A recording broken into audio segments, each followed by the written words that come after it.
സുഹൃത്തുക്കളെ, ഞാൻ Anirudhan, GST practitioner.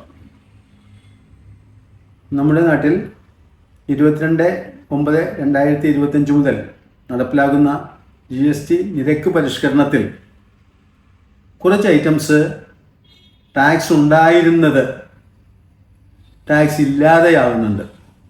അത്തരം കാര്യങ്ങളിൽ കച്ചവടക്കാർ പ്രത്യേകം ശ്രദ്ധിക്കേണ്ടതുണ്ട്. അന്നത്തെ ദിവസം, അതായത് 21/9/2025 വൈകിട്ട് എത്ര സ്റ്റോക്ക് കയ്യിലുണ്ടോ അത്തരം ഐറ്റംസിൻ്റെ ആ ഐറ്റംസിന് ഇൻപുട്ട് ക്രെഡിറ്റായിട്ട് നമ്മൾ എടുത്തിട്ടുള്ള തുക എത്രയാണോ ആ തുക തിരിച്ചടയ്ക്കണം. അത് ക്രെഡിറ്റിലുണ്ടോ ഇല്ലയോ എന്നുള്ളത് പ്രശ്നമല്ല. സ്റ്റോക്കിൽ ഉള്ള വസ്തുവിന് ഇൻപുട്ടായി എടുത്ത തുക തിരിച്ചടയ്ക്കേണ്ടതാണ്. അത് എത്രയുണ്ടെന്ന് നോക്കി ചെയ്യണം.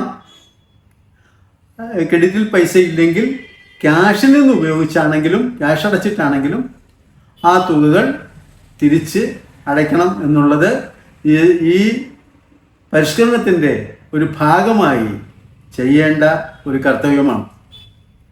ഇത് ചെയ്തില്ല എങ്കിൽ ഇത്തരം കാര്യങ്ങളിൽ പരിശോധന വരാനും പരിശോധന വരുമ്പോൾ ആയതിനെ കുറ്റം ചെയ്തതിനുള്ള ശിക്ഷയെന്നും പറഞ്ഞുകൊണ്ടും അല്ലാതെ ഈ തുകയും മറ്റും തിരിച്ചടപ്പിക്കുന്നതിന് ഡിപ്പാർട്ട്മെൻറ്റ് ശ്രമിക്കും.